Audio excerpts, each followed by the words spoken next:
Kaylin. I am 21 and I'm a junior in college. Hello, I'm Sydney. I'm 22 and I'm also a senior in college. I hope you all tuned into the first podcast in our little series about the history of Scientology and got a little background on this crazy religion. In the second part of our podcast, we're going to begin talking about the sensitive topic of religious abuse in Scientology. Before we dive into it, let's address what religious or spiritual abuse is. Religious abuse can be seen in a wide variety of ways, such as spiritual leaders using scripture to embarrass you, a spiritual leader forcing or pressuring you to do things against your will, threats by a spiritual leader, and even sexual or physical harassment by spiritual leaders.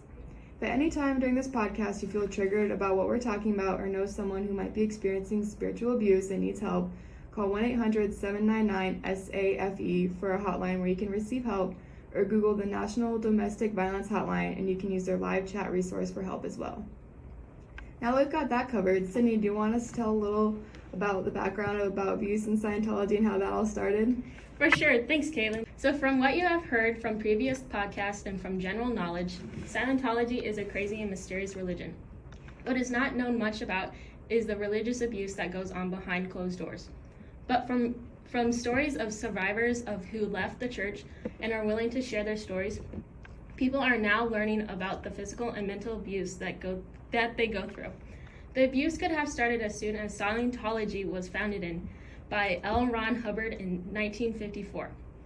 But for many members of Scientology, the abuse could have started from when they were only just kids. They never really had a close parent-to-kid relationship. They were taught that their mom and dad were only there for this life and you would have a new one in your next life. So what is the need for attachments? Kids were told not to make their parents worry about them, and it was seen as selfish because they were taking their parents away from their Scientology jobs and keeping them from helping the world. For the kids who joined the Sea Org at 12 or even younger, it was likely they would have little to no contact with their parents. LRH was taught to be their parent figure and to become the ultimate leader of the Scientology through military prestigious teachings. Living conditions were very dirty, cluttered, and unsafe for children. Many of the older kids would even bully the younger ones through verbal and most of the time physical abuse. There has been a recent lawsuit where a woman accuses David Miscavige, the current leader of Scientology, that he had sexually abused her while growing up on the ship. She stayed anonymous and dropped the charges eventually, but it just shows the bullying adults go through while being a member or ex-member of Scientology. Gold Base is the international headquarters of Scientology. This is where David Miscavige and the executives live and work.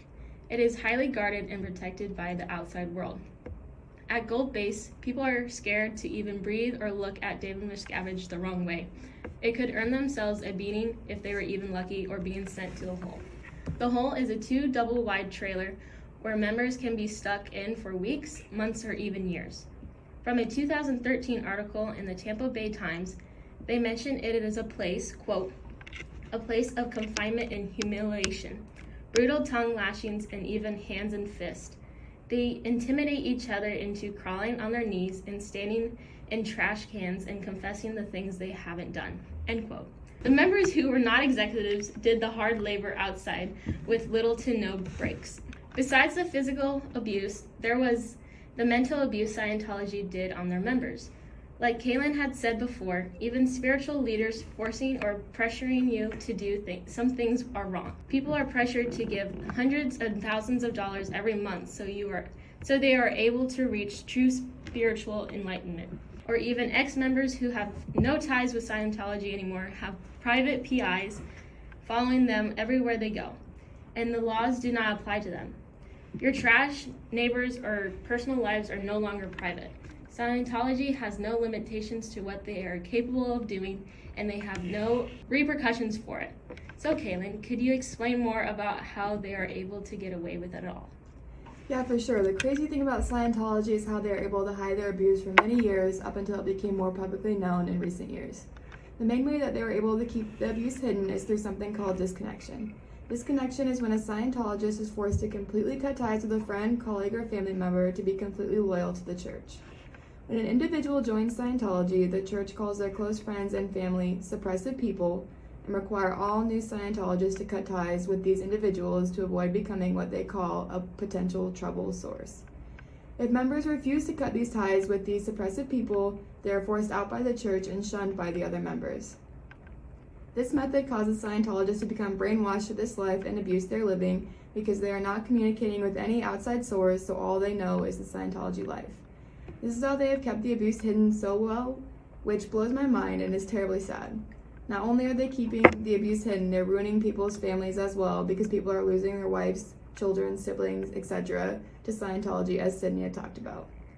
I know in the next podcast segment, they're going to talk more about specific stories about members that have left Scientology and their experiences, so make sure you turn in to hear those personal stories.